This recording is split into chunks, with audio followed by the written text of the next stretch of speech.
बोला कि 1 लाख नौकरी देगा, किसी ने मेरा विश्वास नहीं किया, बोला ऐसे बोला होगा। लेकिन 3 साल हो गया, ये 3 साल में मैंने बिना पैसा 1 रुपया का करप्शन नहीं हुआ, 1 लाख युवाओं को मैंने सरकार में नौकरी दिया। दिया कि नहीं? दिया कि नहीं? आज मैं दोबारा बोलने वाला हूं। बांग्ला 2 सेल्फी बाद में। अभी আমি আবার আপনার সামনে বলছি कि লোকসভা শোনার পরে সরকারে আবার আমি 50,000 ছেলে মেয়েকে চাকরি দিবে। 50,000 ছেলে মেয়েকে আমি চাকরি দিবে। এখন আসামে চাকরি কে পায়? ঠেলাওয়ালা লড়া, ঠেলাওয়ালার ছেলে, রিক্সা চালকের মেয়ে। এখন আসামে গরিব দুখিয়া লোক সরকারি নৌকরি পায়। কংগ্রেসের দিনে নৌকরি 1,000 2,000, তারপরে দালালি। ঠিক আছে, এখন কিছু দালালি নাই। গরিব আর মিডল ক্লাস ফ্যামিলি সরকারি নৌকরি পায় আর আগেও পাবে, এটা আমার গ্যারান্টি। শ্রদ্ধা রাইজ, লাস্ট ইলেকশনত মই কৈছিলো বিজেপিকে ভোট দিন, আমি অরুণোদয় নামে একটা নতুন স্কিম আমি শুরু স্কিম কি প্রত্যেক মাসিক 830 টাকা ব্যাংক অ্যাকাউন্টে জমা হবে। আমাকে কেউ বিশ্বাস করছিলাম না कि की रकम এটা সম্ভব হবে, 830 টাকা মাসিক কি রকম আসবে।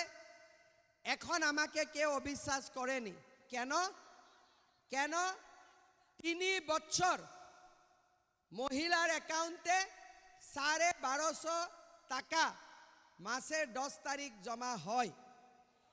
এখন আমি আপনাকে কি বলছে কি যতগুলা মা আছে, কতগুলা মা আছে এখনো অরুণোদয় পায়নি।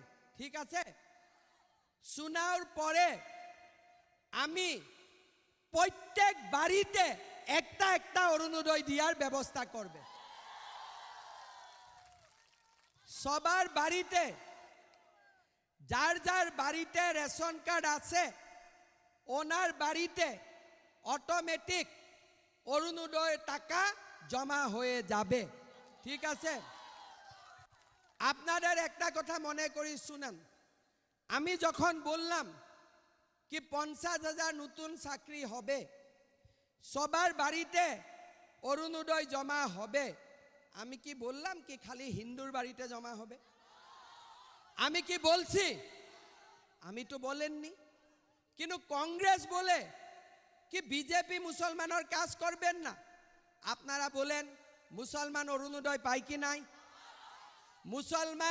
মুসলমান লোকগুলা প্রত্যেক মাসে 5 কেজি ফ্রি চাউল পায় কি নাই? মুসলমানের হাতে আয়ুষ্মান ভারত কার্ড আছে কি নাই? আপনারা বলেন মুসলমান লোকের বাড়িতে অরুণোদয় জমা হয় কি নাই? হয়। তেতিয়াহলে কংগ্রেসে কিয় কয়? কেন কংগ্রেস বলে কি বিজেপি মুসলমান বিরোধী? কেন বলে? এই সাম্প্রদায়িক কথা কে বলে?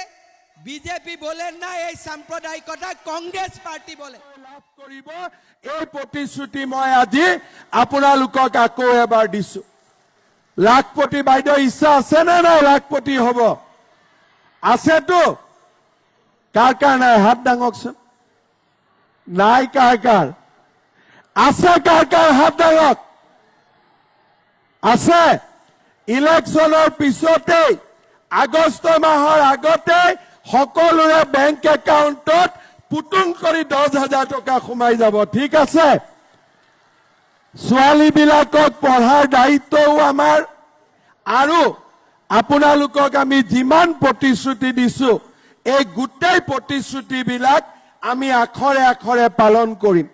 পুনৰ এবাৰ মই আপোনালোক সকলোকে অভিনন্দন জনাইছো আৰু আমাৰ সন্মানীয় গৃহমন্ত্ৰী অমিত শ্বাহ ডাঙৰীয়াৰ ভাষণ